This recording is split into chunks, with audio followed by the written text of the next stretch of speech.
Welcome to Coffee with Viking. I am Mike. Cheers.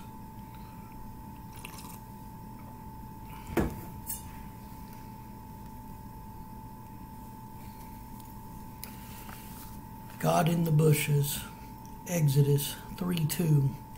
The angel of the Lord appeared to him in a blazing fire from the middle of a bush. Elderly Moses is grazing his father-in-law's sheep in a field near Mount Sinai.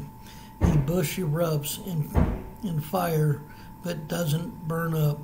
Some folks say this might have been a natural phenomenon involving Fraxinella, commonly called the gas plant. Native to the Middle East, this plant emits gas vapor that can ignite under a scorching sun and burn without destroying the plant.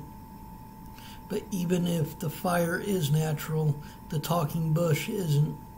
Take off your sandals, for you are standing on holy ground. The voice comes from inside the fire. It's either an angel or God himself, and I believe it was God talking to him. Since the divine being is later described as the Lord, in either case the message comes from God. You will lead my people, the Israelites, out of Egypt. Moses isn't so sure. He makes 3 excuses for not going back to Egypt. Excuse number 1, who am I to appear before Pharaoh? And God's answer to that, I will be with you. His second excuse, they won't believe me. And then God promises to give Moses miracle working power that will convince everyone, Israelites and Egyptians alike, that God has sent him. And his final excuse, he was terrible with words, which is the excuse we all really remember from the Bible when God promises his brother Aaron would speak for him. God answers with a question, who makes mouths? Reluctantly, Moses heads for Egypt, accompanied by his wife and son.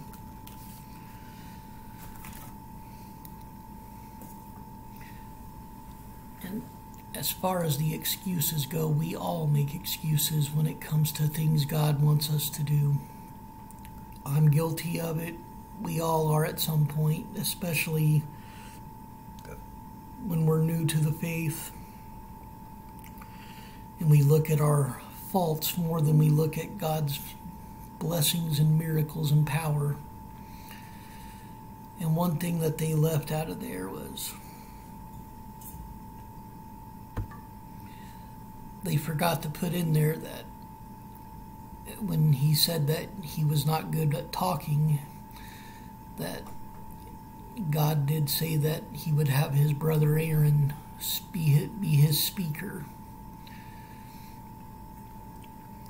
But as we know, as time went on, Moses wound up being pretty good at being really good at speaking, as well as performing the miracles, not making any more excuses, and letting God lead the way.